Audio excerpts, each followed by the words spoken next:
Wyoming built its first governor's mansion in 1905, and governors lived in it for 70 years. It's no longer the case now, but the old house itself in Cheyenne has been beautifully restored and maintained as a museum. I'm Steve Peck of Wyoming PBS. This is Wyoming Chronicle.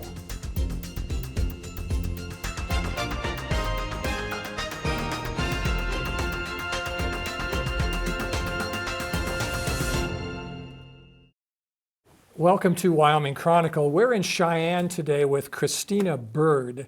We're speaking from the historic Governor's Mansion, which is part of your responsibility with the state of Wyoming. So I'm a district manager for Wyoming State Parks, Historic Sites and Trails. I oversee the Wyoming Territorial Prison State Historic Site. That's in Laramie. That's in Laramie. The Ames Monument National Historic Site, National Historic Monument.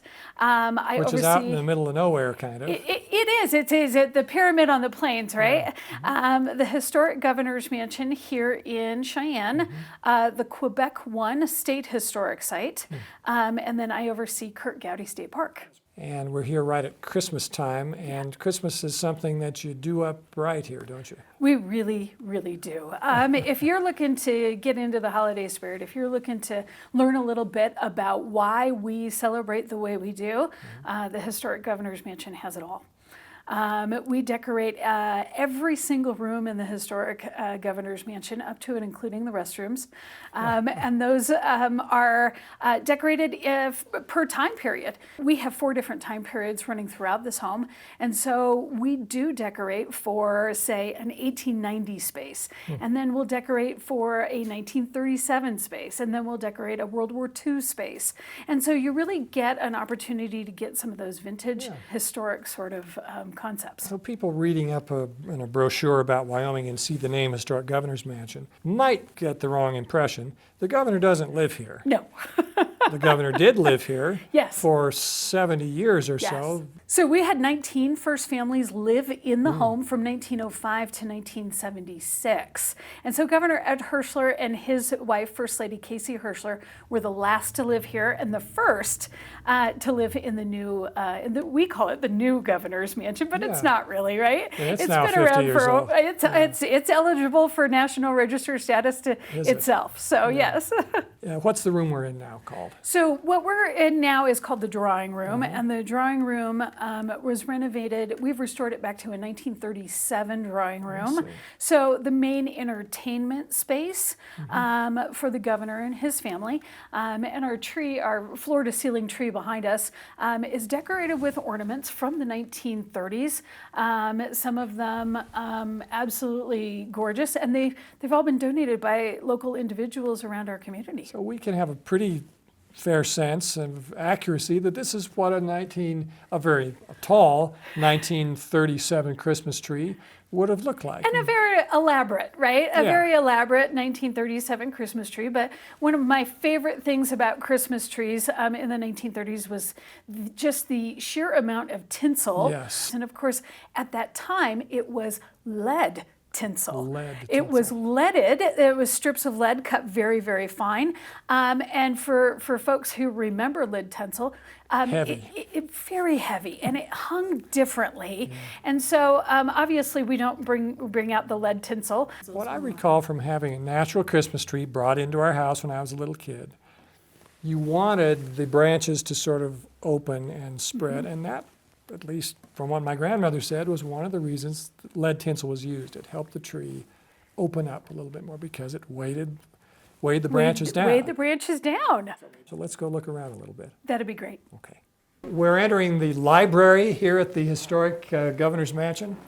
I don't see a lot of books around. Was it actually used as a library at some point? Or? You know, it's been used for a lot of different things. Originally a parlor. It was used for First Lady's office at one time. And yes, at one time it was a library. But we also use it during Christmas time to talk about the Victorian era of the holiday season. And the Victorians loved the holiday. You're seeing anywhere from 1890 to 1905 when the mansion was first built. And so this particular Christmas tree is decorated for the late 1890s. And you'll see everything from handmade ornaments to some early glass ornaments, such as these ones wrapped in tinsel. And Strung popcorn. Strung popcorn, the cranberries, the candles, which was the earliest way to light your Christmas tree. It just seems like it doesn't make any sense, but that's the way it was done. That's the way it was done. And if you think about it, depending on the family, it was more common to cut down your Christmas tree maybe the week of Christmas or the week before Christmas. And so that tree would have been a lot fresher, a lot harder to burn. Smart families usually kept a bucket of water bucket of water around. near the tree, you mentioned that. Just in case. And, we light our Christmas tree every day, all day long. This is not so when you were using a tree like this. You might only light it once or twice for the very special family. For the entire season. For the entire season. And so you're not lighting these every day. Also here, clearly behind us, is the wall of governors, as you referred to it. What we're seeing is a official portrait of essentially not just the governors who lived here, but every governor in the history of Wyoming. There's Governor Gordon there. Right. Governor Meade. There's Governor Herschler up there, who was the last to live here. Although, a tidbit that you gave us this morning was that Governor Meade spent time here when he was a child. Now, Yes. I'm a Wyoming person. I know what you're talking about, but what's the story behind that? Well, for folks who don't know, Governor Matt Meade is the grandson of Governor Cliff Hansen. And so when Governor and First Lady Hansen lived in the home, This is the 1960s, yeah, mid-60s. 1960s, it wasn't uncommon for the Meade children to come and have extended stays with their grandparents. And so, Governor Meade has some fond stories of being in this home, and I really hope to share with you one of the best stories I've ever heard. I think I know what you're talking about, and we'll look forward to seeing that. We had Governor Meade at the time come open one of our street festivals that we had here at the mansion to celebrate Statehood Day. And as he was touring the mansion afterwards, and we were following him around, he mentioned to us that he just kind of offhand, I took a trip down that laundry chute when I was a kid. And it's one of those moments where you say, whoa, what happened? And so we asked him to give us the full story. And to his best recollection, it was a dare that his brother had dared him to try to go down the laundry chute. And so he did. I asked Governor Meade what happened after he went down the laundry chute, because I cannot imagine his grandmother was thrilled. And so he said, I really don't know. Conveniently forgot that part. Right? We probably got in trouble, but I really just don't remember. Well, I have a house with a laundry chute in it, and it's nothing like that. This goes down. This goes to the down basement. all the way to the basement. And so we're up on the second floor right now. And so this is quite a hall. And I'm assuming that there was some pretty cush laundry down there, maybe from the night before entertainment or whatnot. But one of the best stories, you never know when these stories are going to come out. You talked earlier about the first ladies, and here we see photographs of all of them, and this is the more recent modern day group here. They are important figures in Wyoming as well. Each of these women have just been spectacular for the state of Wyoming. And oftentimes, probably more in the earlier years than maybe the later years, but spent a lot of time managing this particular household. Sure. And so years where it may have been leaner and they might not have had as much staff, years where they had a lot of entertaining to do during legislative session, those first ladies really do have control over the home. We tend, I think, maybe to minimize the term entertaining, as if they're having parties all the time. Right. This socializing and networking and after hours conversations and even negotiations, still very important to state government, and that was the case then as well. It is absolutely the case. It is relationship building. It is networking. It is making deals. It's, and it has to run smoothly. A lot of our first ladies, of course, through the ages have had their own careers. As we get into this day and age, that more and more of our first ladies are managing a staff that is managing the household. And so a lot of our first ladies have just been wonderful to the state of of Wyoming and have done some amazing projects for the state of Wyoming. Mrs. Mead with her literacy projects, Mrs. Gordon with her hunger initiatives. We've seen the portraits of more recent modern day First Ladies. Here's some of the very earliest ones. Yeah. I'm just always interested in the names. Many of them identified here. Here we have Carol Mead, Jenny Yes. Gordon, but here we have Isabella Wonderly Campbell and Mary Torrey Allen Thayer, going by four names. I love the portraits, I love the names.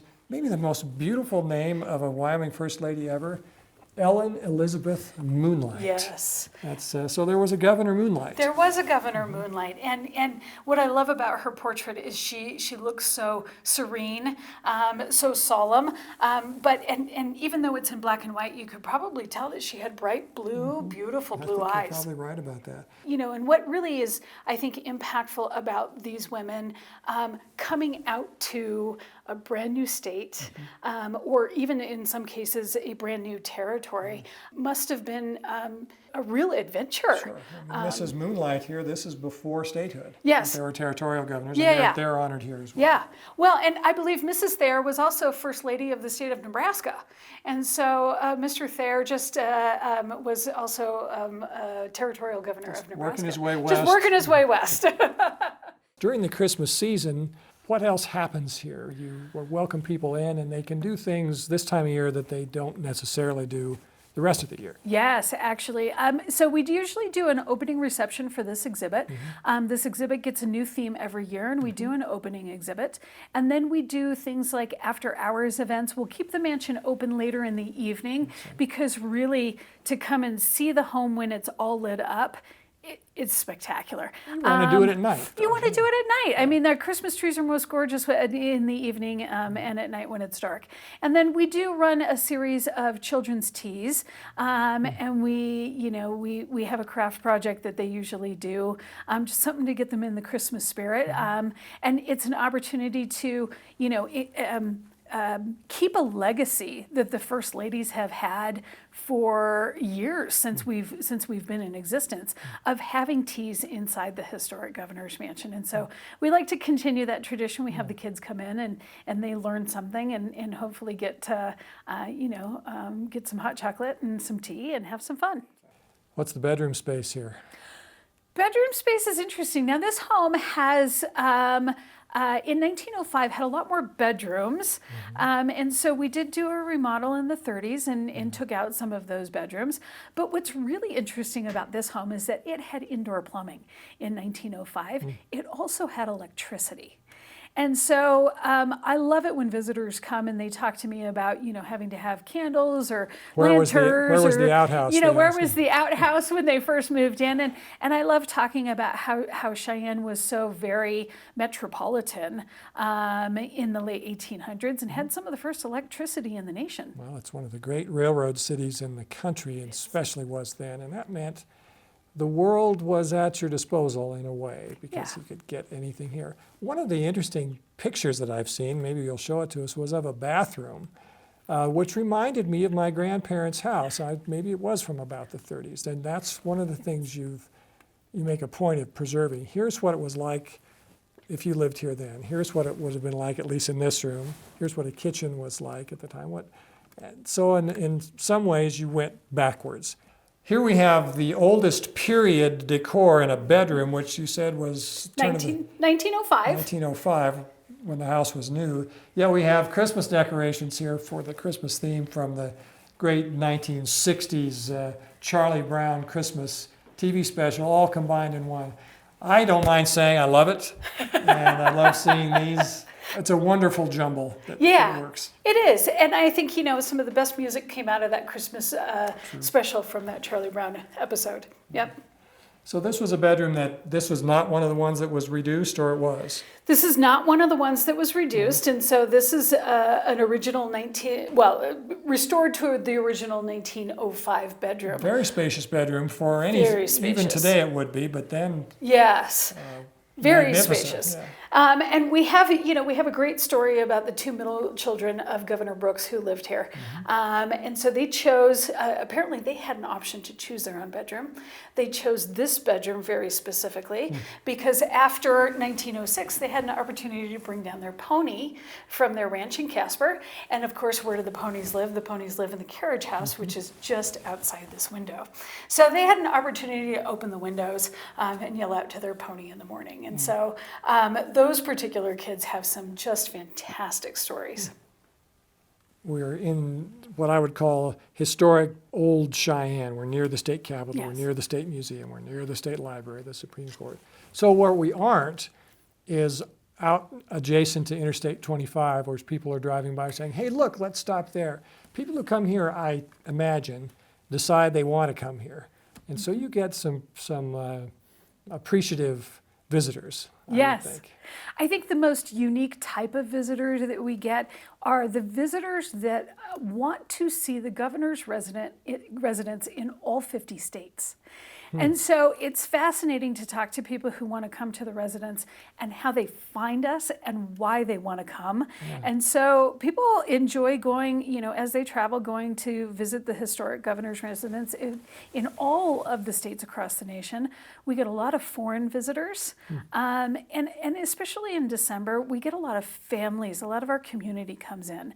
And that's wonderful because it becomes a Christmas tradition for those folks. And so we love the visitors who come here. What do we know about governor's residences in other states? Let's say the states around Wyoming. What do they do in Colorado? There's a governor's residence there? There is a governor's residence there. So what's unique about us is that we were built by the state of Wyoming. And so this structure was funded through the state legislature, through a mill levy tax. In the state of Colorado, for example, their residence was donated to the state. And that historic residence is close to the Capitol building, and their governor does still live in that residence.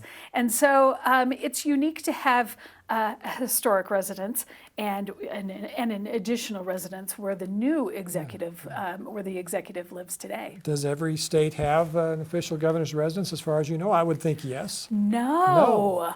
And I would have to do a double check, but there are a handful of states that do not have an official executive residence, but most of them do. Yeah. Wyoming statehood, 1890, and there was a governor then. Yes.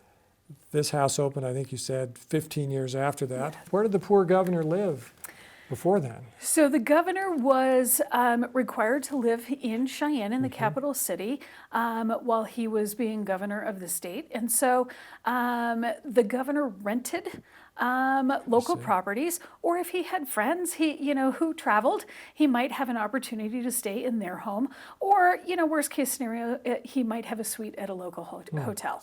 And so it became important for the governor to have that entertaining capacity, and to have an executive residence that he would be able to live in. So through the years, this house has seen some things. Oh, yeah. Tell us some of your favorite, a couple of your favorite anecdotes about maybe who visited or why. Or Nellie Taylor Ross, when Mrs. Ross was governor of our great state. The first woman to be a governor of a state in the nation. First woman and to be elected. Still Wyoming's only. And Wyoming's only. Of course, she both served as first lady when her husband was governor, and then, of course, during her own term as governor. And she was elected in her own right. She was elected in her own right. She, of course, had sons living at home. And so she was a widowed mother. There were 3 boys, and her youngest son brought home, I believe it was a kitten or a puppy. And the poor woman had to explain to her son why he couldn't keep said puppy or kitten, because as governor for the state of Wyoming, she was far too busy to help him take care of this poor animal. And so, I can imagine for the kids who lived here, it was a little bit more challenging maybe than for the governors themselves. And there have been plenty of actual families living here. Yeah, there have. Who was What was the biggest? Biggest family was the first family to live here, and that was the Brooks family. They were from Casper, and Bryant B. Brooks brought his children down to live. There were 4 girls and a boy. Wow. So a lot of children, and they ranged in age from 9 all the way up to, I believe his oldest served as his secretary for a little while. Christina, we're upstairs now. This is the room you've described as the sun porch. Yeah. What is it? When did it arrive and why is it here? Yeah, so this is one of the last additions to the home. In the 1950s. The sun porch was added on to give the first family just a little bit more of that indoor-outdoor sort of space. And one of the greatest features of the sun porch, obviously, the tile is very reminiscent of the late 1950s, early 1960s. The wood paneling, very reminiscent of that mid-century time period. But what's really unique about this room is the window.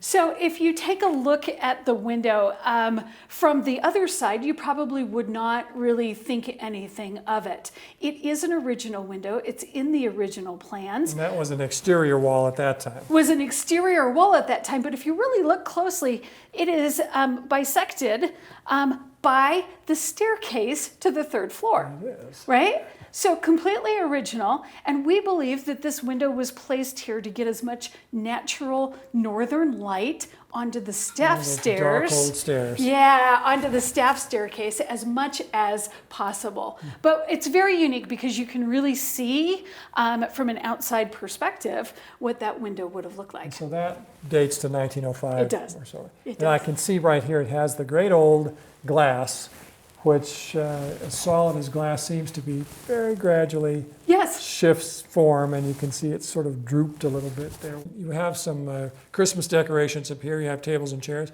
What's a typical use for the sun porch these days?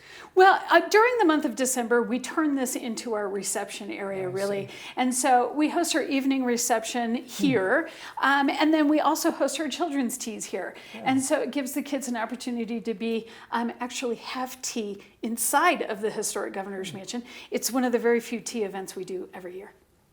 Christine, I don't think any visit to any home is complete without seeing the kitchen.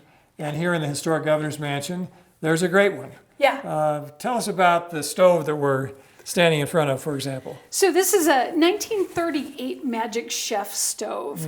It is not the original stove to this kitchen, but it is the exact make and model they had here when they renovated the house in 1938. And so, you have to be much smarter than I am to work a stove like this. It is natural gas, several ovens, warming ovens. And so it had all the bells and whistles to be able to take care of the entertaining needs here at the historic So it's Governor's decades old Yeah. and in its way out of date, but I doubt there are too many people who wouldn't love having it. Oh my if you God, could yes. Figure out how to work it. Just fabulous.